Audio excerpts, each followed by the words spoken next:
Shalom Aleichem.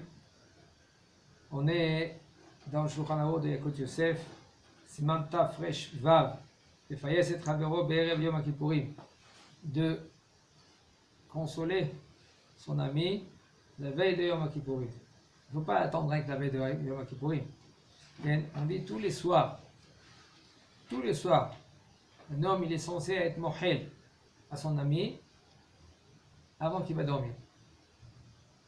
On dit dans le Kriyat Shema, tout Am Israël, même quelqu'un qui il a péché avec Avod, des mammon, tout cela. Pourquoi après que tu vas te demander pardon toi à Kadosh Baruch Hu. Comment le Kadosh Baruch Hu il va te pardonner? Comme toi tu vas pardonner. Comme toi tu demandes pardon à Kadosh Baruch Hu et à Kadosh Baruch Hu tu veux qu'il te pardonne, toi aussi c'est conseillé pour toi que tu pardonnes. Alors il dit le Rav, Averot Sheben Adam Lechavero, En Yom Kippourim Mechaper Ad Shifayes et Chavero. Il faut savoir que les avérotes entre toi et ton prochain, que Yom Kippourim, il n'est pas Mechaper, il n'y a pas de kapara dans cela, tant que toi tu n'as pas pardonné ou lui t'a pardonné. Ainsi aussi, Vechen Achovel Bechavero, un homme qui a tapé son prochain, ou il a volé, il a pris sans lui demander la permission, tout cela, où il a trahi, Yom Kippourim, il pardonne jamais, tant que tu n'as pas consolé ton prochain, tant que tu n'as pas payé ton prochain. Il faut savoir que c'est déjà ça.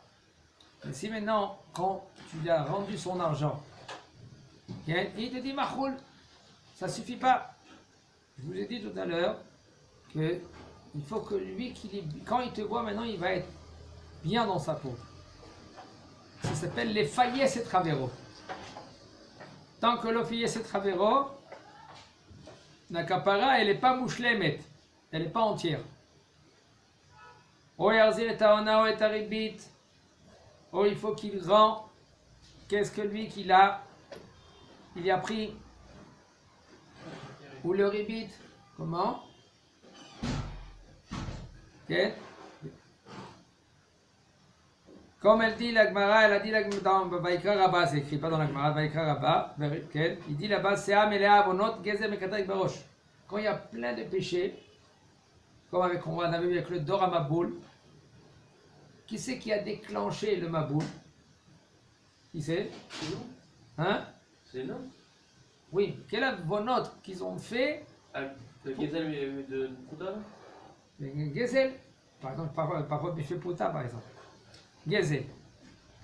Gezel, ça déclenche. Hashem Ishmor. Pour cela qu'il faut faire très attention. Même si maintenant tu rembourses l'argent que tu as pris, et non on ne te pardonne pas tant que tu n'as pas consolé, tu n'as pas calmé. Il n'est pas content quand il te voit. Il faut lui demander Mechila qui te pardonne. Seulement, même si maintenant tu as dit des mots, les gens ils sont pas conscients. Ils blessent son prochain.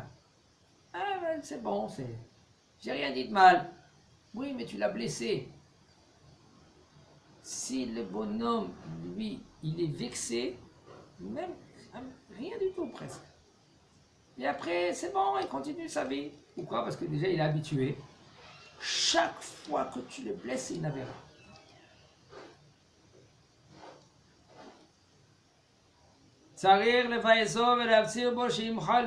Il faut que lui qui demande pardon, et même s'il dit, son copain il dit c'est bon, c'est bon. Ouais, c'est bon. Dis-moi, Mehoul.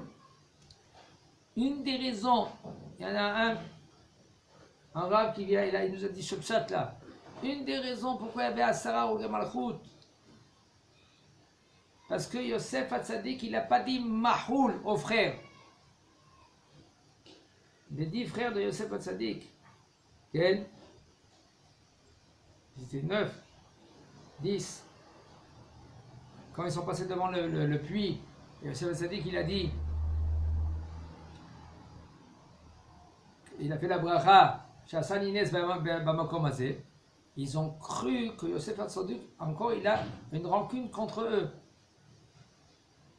Et après, quand ils sont rentrés en Égypte, ils ont dit, soi-disant, ils ont dit à Yosef Hatzadik, regarde, papa, il a dit que tu nous pardonnes. Qu'est-ce qu'il a dit, Yosef Hatzadik? Atahat Elokim Anochi. Est-ce que moi, c'est Akadosh Baruch Hu, c'est lui qui il a décidé de le mettre dans le trou, qu'il est vendu. D'accord. Mais Yosef Hatzadik, il n'a pas dit pardon. Il n'a pas dit que je les pardonne. Il n'a pas dit cela. Le péché, il est encore là. Et puisqu'il est péché, il est encore là, alors il y a eu Hashem Ishmor Asara ou Gemalchut. Les 10 grands Chachamim comme Rabbi Akiva, Rabbi Hanan ben Teradion, Rabbi Ishmael Kohen Gadol. Tous ces Gdolim, ils ont été morts. À cause de quoi? Il n'y a pas eu le mot Mehila. Demande à ton copain, à ton prochain, qui te dit Machoulach, Machoulach, Machoulach. Je te pardonne, mon frère. C'est vrai, des fois c'est difficile. On comprend très bien que c'est difficile. Mais quand même, il faut demander qu'il te pardonne, qu'il te dit clair. C'est bon. Quoi, c'est bon? Dis-le.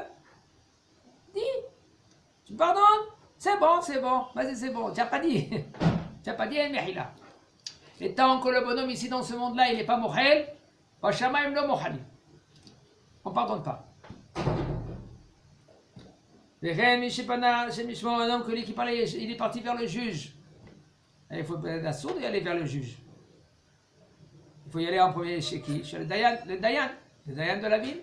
Le Dayan de la ville, lui maintenant, après que lui il a convoqué le bonhomme, combien de fois le bonhomme il n'arrive pas, là il te dit, écoute, tu vas vers le tribunal de la ville. Mais toi, que tu vas directement, ça c'est assourd. Et lui, le rab, ou par exemple, ils prennent d'héritage qu'ils n'avaient pas le droit, comme les filles, ils n'ont pas le droit d'héritage. Alors il y a aussi aujourd'hui des combines. Disons, la fille aussi, elle prend une partie de l'héritage, parce que sa signature, elle est très importante. Sans la signature, les frères ne vont pas recevoir. Et tout cela, il faut que les filles demandent Mehila aussi. Ils disent aux frères, excusez-moi, elle n'avait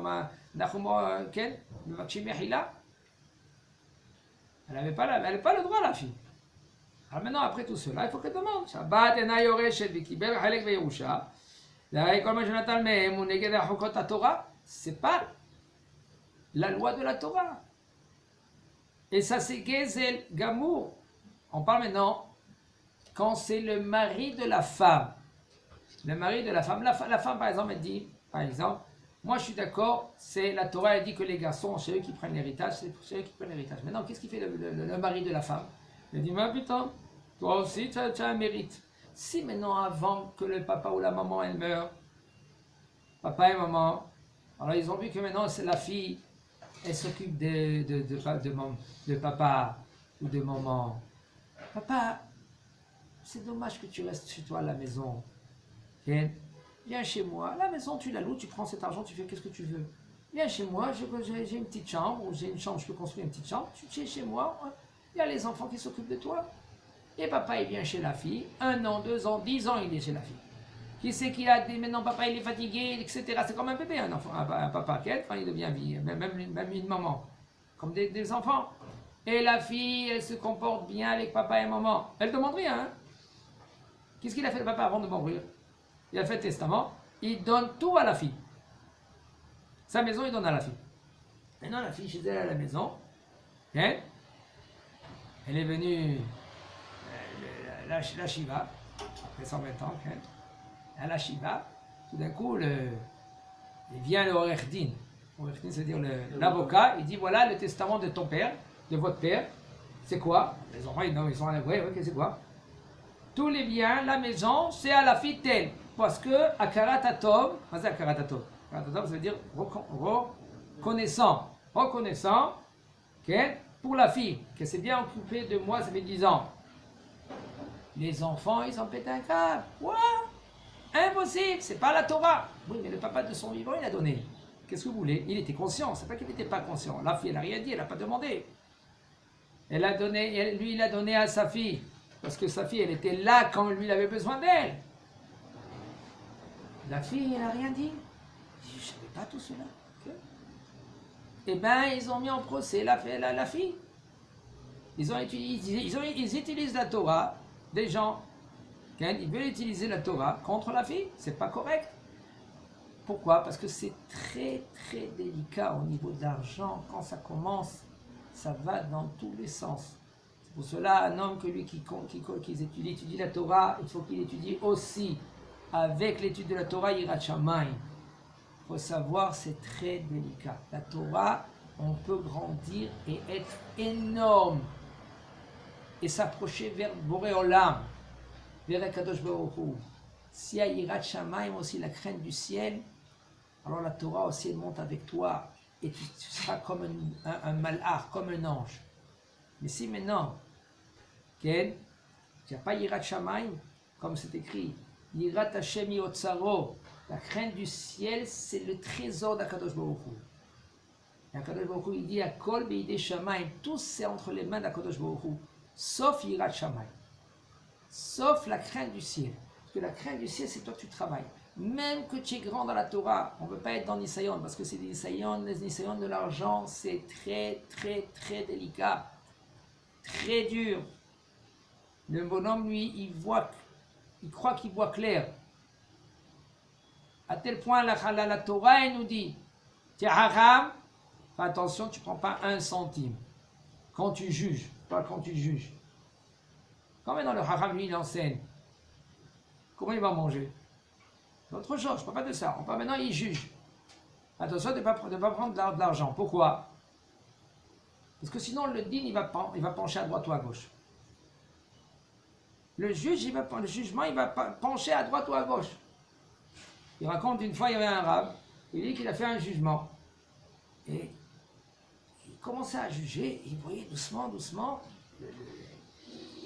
ses paroles, il penchait vers l'autre, et pas vers celui-là qui avait raison. Il ne comprend pas. Il a fermé son livre.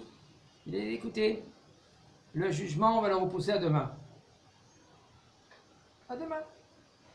Parce que là, maintenant, il y a un problème. Il a fermé son livre, il est parti chez lui. Entre-temps, que lui, il est parti chez lui, à l'époque, il y avait le tabac, nefa. Prenez, il veut prendre comme ça, il ouvre comme ça, il voit une pièce.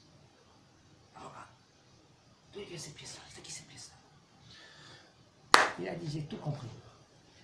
Le rave, il ne savait même pas que le bonhomme, lui, il est parti vers la veste du rave, il a mis dans le tabac, il a mis une pièce. Ça penchait même le din pour lui. Même que le rave, il ne savait pas. On voit que l'argent, ça peut pencher. C'est pour ça qu'il faut faire attention. Le rave, il faut qu'il ait Yirat Shamayim Gdola Meod. C'est pour ça que les Dayanim, ils ont beaucoup d'argent. Les Dayanim, ils ont beaucoup d'argent. Pourquoi ils ont beaucoup d'argent? Comme ça, ils ne sont pas corrompus. Parce que c'est délicat. D'accord? Ok, on continue.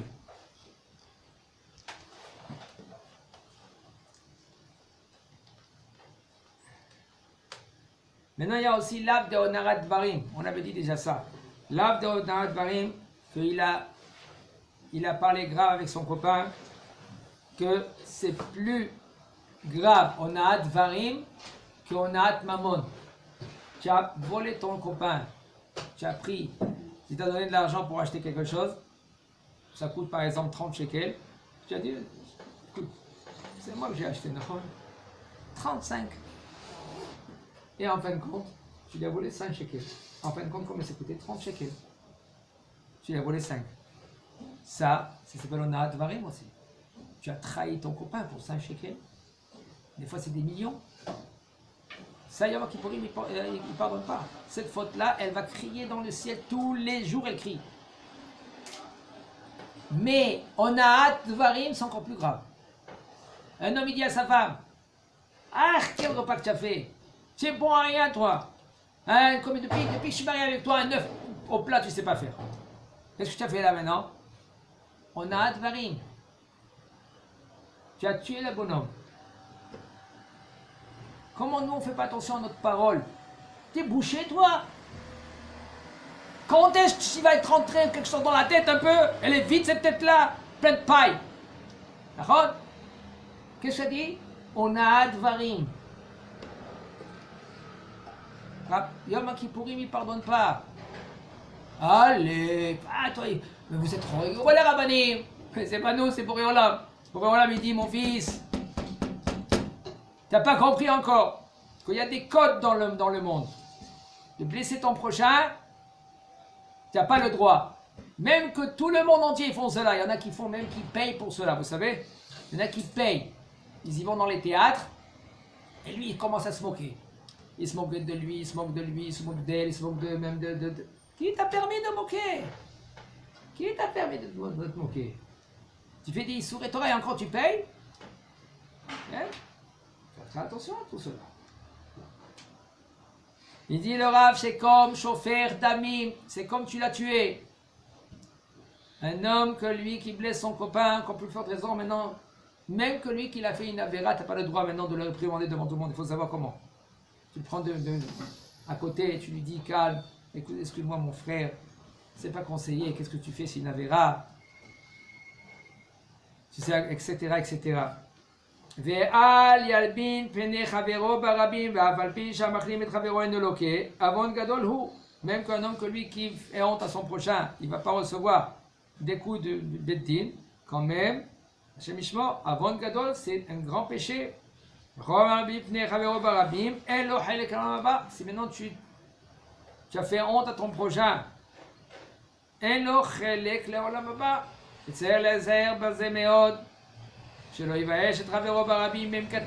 un enfant, il faut savoir l'inverse. Un enfant, même si c'est ton fils, un enfant qui a moins que 13 ans, il ne peut pas te pardonner. Quand est-ce qu'il peut pardonner? C'est pour cela, le papa, le jour de la bar mitzvah, qu'est-ce qu'il dit?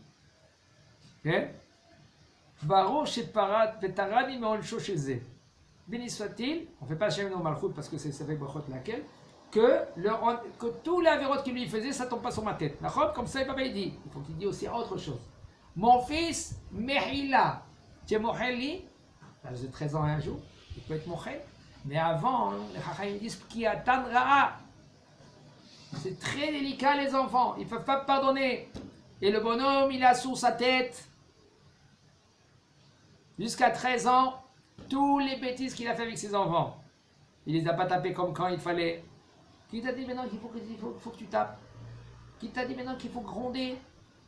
Peut-être quand tu as grondé, peut-être c'était pas comme il faut.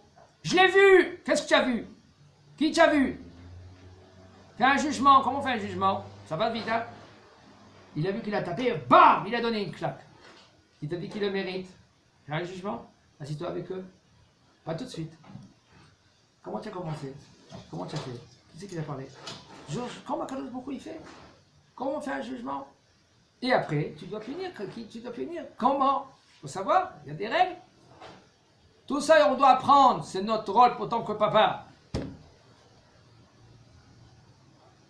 Ken velo ikalo beshem shu bosh mimeno. Faut pas qu'il appelle un nom que son copain il a honte. Par exemple, il appelle Kashkaval. Son copain, à chaque fois qu'il appelle Kashkaval, il a honte. Tu dois lui demander Mechila biyom Kippourim. וכל זה בדברים שבין אדם לחברו, אבל בדברים שבין אדם למקום, אם לא חזר בו בסתר, מחרימים אותו ברבים, מפרסמים חטאו, וחרפים אותו בפניו. Maintenant, tout cela, il nous dit le Rav, si c'est entre toi et ton prochain. Mais si maintenant, c'est un péché entre toi et Akadosh Baruch Hu, c'est autre chose. C'est un homme, lui, maintenant, il fait un péché entre lui et Akadosh Baruch Hu.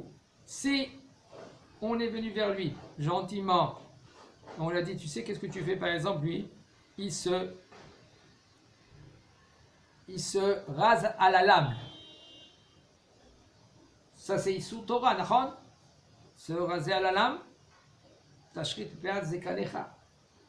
Il y a 5 lavim dans cela. Tu prends le rasoir à la main, tu vas vers lui et dis, mon fils, tu ne peux pas monter au Seigneur Tzibour quand tu te rases comme ça. Assou, tu n'avais pas. Assou, qu'est-ce que tu fais? Gentiment, entre toi et lui.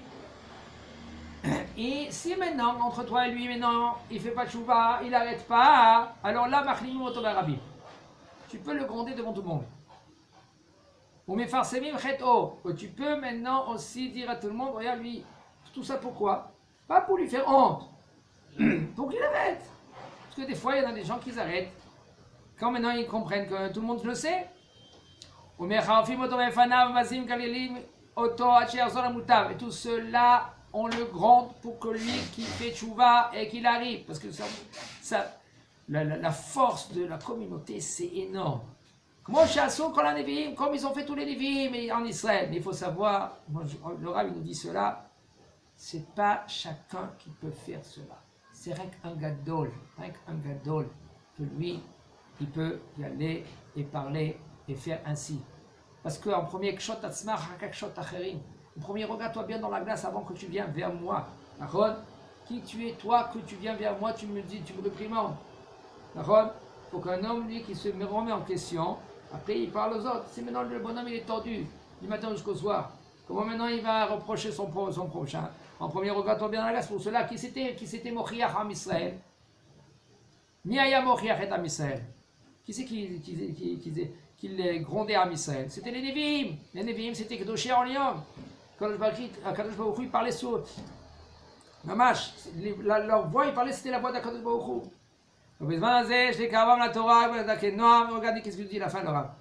Et de nos jours, il faut les ramener. Viens mon frère, viens, fais Shabbat, doucement, sans les gronder. Même quand on étudie la halakha, il faut bien étudier la halakha. Il n'y a pas maintenant de prendre le haut et pas le bas. Le bas, le Rav, il nous dit de nos jours, on n'a pas le droit de réprimander son prochain devant tout le monde et lui faire honte. Tu dois le prendre, le rapprocher. Une fois, le Rav Zamir, quelqu'un il est venu vers lui, il fume, Shabbat, et il parle avec le Rav. Kodarav, je fume. Mais tu sais, Kodarav, je vais arrêter de fumer. Il continue avec sa clope Shabbat. Et le Rav, il parle avec lui. T'es insolent, comment tu feras? Tu parles avec moi avec la cigarette, Nachon? C'est insolent, ça, Nachon? Non, il n'a rien dit. Il a dit combien tu fumes par jour? 30? Tu peux fumer 30 cigarettes et la 30e, au lieu tu l'éteins, tu la poses. Tu peux faire ainsi? Encore un problème, Vodara. Il est venu Shabbat après. Il dit Vodara, j'ai fait qu'est-ce que le Rabbi m'a dit. Il dit combien de fois tu prends de. Combien ça s'appelle ça? Ah, de taf. Combien de taf tu prends pour fumer la cigarette? 6. Top. 6 bonnes taf. Tu peux prendre 5. Après tu poses la cigarette. Voilà. Ma bonne 5. Je peux prendre 5. Et après la 5e, je mets la cigarette. Et comme ça doucement, de 29 cigarettes à 28 cigarettes. Ça lui a pris 2 ans. Au bout de 2 ans, il dit le Rav, il a vu le Rav, avec une barbe, une kippa. Il dit, il va vers le Rav Zamir, il dit, voilà Rav, tu me rappelles de moi? Ouais, je crois, c'est pas toi avec la cigarette? Il dit, oui, tu vois, belle barbe, hein? Hein, Mahomer Arav, il dit, Mazal Tov. Il dit, voilà, ça fait longtemps déjà, je me suis arrêté, je me suis pris pour un rigolo après je suis arrivé à la 15e cigarette comme ça, j'ai dit, arrête. J'ai tout pris la cigarette, j'ai jeté, j'ai dit quoi, elle veut me prendre le Shabbat. C'est lui a pris du temps. Mais bon, Hachem, il a été chômé en Shabbat. Bedake Noah. Gentiment, mais votre Hachem, Am Israël, il va revenir vers Boré Olam. Hachem Izaken. Hazak Baruch.